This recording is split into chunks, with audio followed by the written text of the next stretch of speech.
An internal immigration checkpoint stole over a year of my life. Christopher Minnick submitted his story about how remaining silent and refusing to answer any questions at an internal immigration checkpoint landed him in federal lockup and fighting criminal assault charges against a federal agent. October 31, 2015. Joseph Spielman IV, Special Agent of Homeland Security Investigations.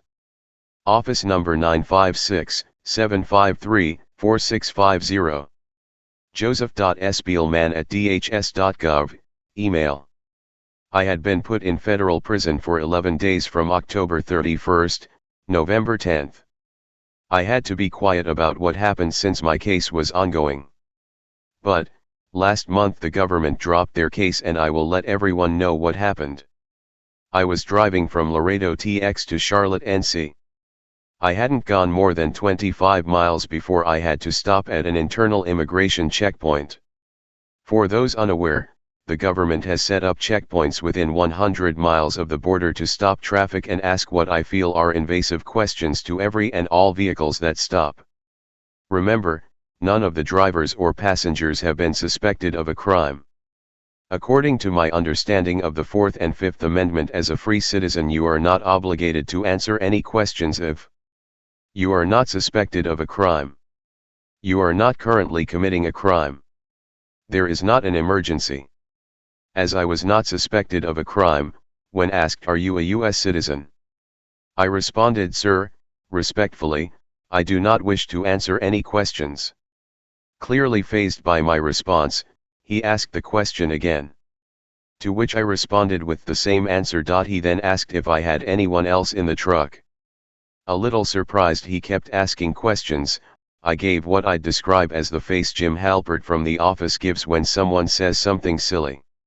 He called for another officer to use a dog around my truck and trailer and then called over his supervisor. Immediately, the supervisor asked the same question, "Are you a U.S. citizen?" To which I responded respectfully, "Sir, I do not wish to answer any questions." He then proceeded to ask the question countless more times. After the first barrage, he asked if I'd go to secondary inspection. For those unaware, pulling into secondary inspection is a complicit agreement for a search of your vehicle and person. I told him no thank you, if I am not being detained I would like to be free to go on my way. He said, "You are being detained." I asked for what crime. To which he said, "You'll find out." I again waited for them to let me go on my way, wading through an onslaught of "Where are you headed?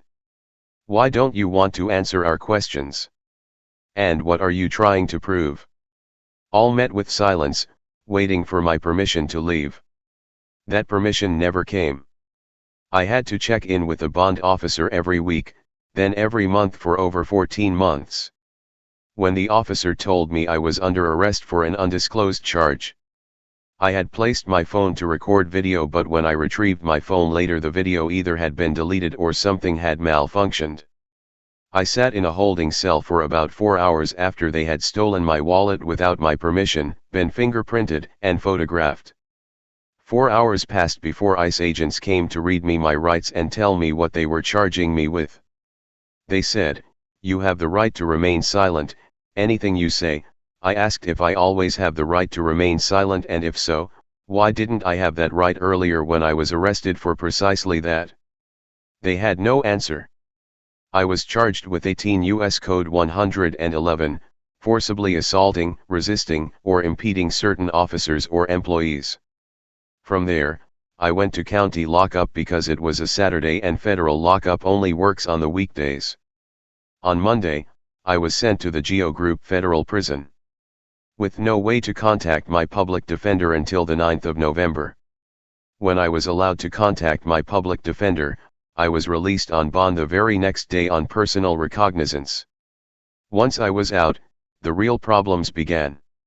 I took a Greyhound bus from Laredo TX to Greenville, SC.